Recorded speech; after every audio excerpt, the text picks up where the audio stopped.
আজকে কি নিয়ে আসলাম আপনাদের জন্য বলেন তো? লাল লাল ঝাল ঝাল পোলট্রি মুরগির ভর্তা। যারা পোলট্রি মুরগি খেতে পছন্দ করে না তাদের জন্য এটা একটা বেস্ট অপশন।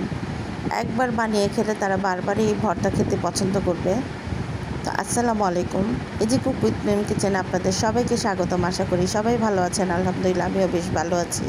তো আজকে আমি বানাবো পোলট্রি মুরগির ভর্তা। ভর্তা বানাতে আমার প্রথমে যা লাগবে, পোলট্রি মুরগির বুকের মাংস নিয়েছি আমি এখানে 500 গ্রামের মতো। এটাকে কেটে ধুয়ে পরিষ্কার করে নিয়েছি, আমি ছোট ছোট পিস করে কেটেছি। তারপরে এটা লাগবে হলুদ গুঁড়ো, মরিচ গুঁড়ো, জিরা গুঁড়ো, সামান্য আদা রসুন বাটা আর লবণ স্বাদ মতো দিয়ে এটাকে আমি ভালো করে মেখে নিব। মেখে আমি এটাতে কিছুটা পানি দিয়ে চুলায় বসিয়ে দিব ভালো করে সিদ্ধ করার জন্য। গোছগুলো যখন সিদ্ধ হয়ে যাবে তখন এটাকে ভালো করে নেড়ে চেড়ে এটা গায়ের পানিগুলো ভালো করে শুকিয়ে নিতে হবে। খুব ভালো করে এটাতে যেন কোনো পানি না থাকে, এর জন্য এটা খুব ভালো করে নেড়ে চেড়ে পানিটা খুব ভালো করে শুকিয়ে নিব। শুকিয়ে এটাকে আমি আলাদা একটা সাইডে রেখে দিব। রেখে চুলায় আমি এবার আরেকটি প্যান বসিয়ে দিয়েছি। এর মধ্যে আমি বেশ কিছুটা তেল দিয়ে দিব। দিয়ে এটার মধ্যে আমি অনেকগুলো শুকনো মরিচ ভেজে নিব। শুকনো মরিচের সাথে আমি কিছুটা কাঁচা মরিচও দিয়েছি, দিয়ে এটা ভালো করে ভেজে নেব।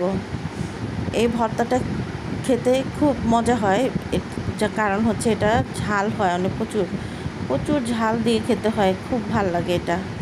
যারা ঝাল কম খান তারা একটু ঝাল কম দিয়েই খাবেন, সমস্যা নাই। আমরা তো একটু ঝাল পছন্দ করি তাই আমরা ঝাল বেশি দিয়েছি। তারপর আমি দিয়ে দিলাম রসুন, প্রায় 2টার মতো রসুন দিয়েছি, বড় সাইজের 2টা রসুন দিয়েছি। দিয়ে একটু ভাজা ভাজা করে নিয়ে এর মধ্যে এবার দিয়ে দিব কুচি করে কেটে রাখা পেঁয়াজ। তো এগুলোকে আমি সুন্দর করে ব্রাউন করে ভেজে নিব। ব্রাউন করে ভাজা হয়ে গেলে এগুলোকে আমি তুলে রেখে দিব এক সাইডে। এরপর চলে যাব আমি ভর্তা তৈরি করতে। প্রথমে আমি একটা বলের মধ্যে শুকনো মরিচ, কাঁচা মরিচ যেগুলো আমি ভেজে রেখেছিলাম সেগুলো দিয়ে ভালো করে মেখে নিব। মরিচগুলো মাখানো হয়ে গেলে এর মধ্যে আমি ভেজে রাখা পেঁয়াজ রসুনগুলো দিয়ে দিব। দিয়ে এগুলোকে আবার ভালো করে মাখিয়ে নেব, সুন্দর করে মাখিয়ে নেব এগুলো।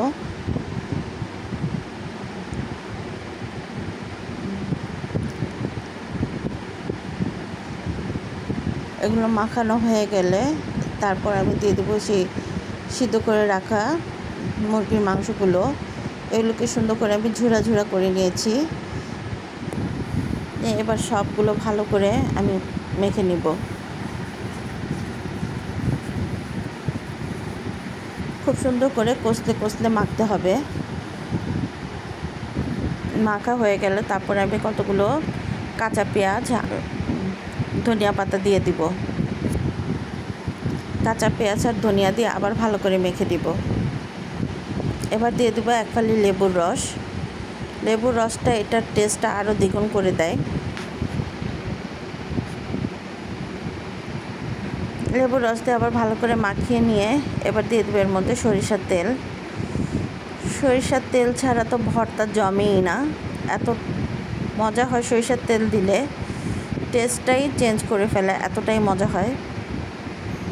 এই তো আমার তৈরি হয়ে গেছে মুরগির মাংসের ভর্তা। এটা একবার হলেও তোমরা বাসায় খাবা, এত মজা হয় খেতে।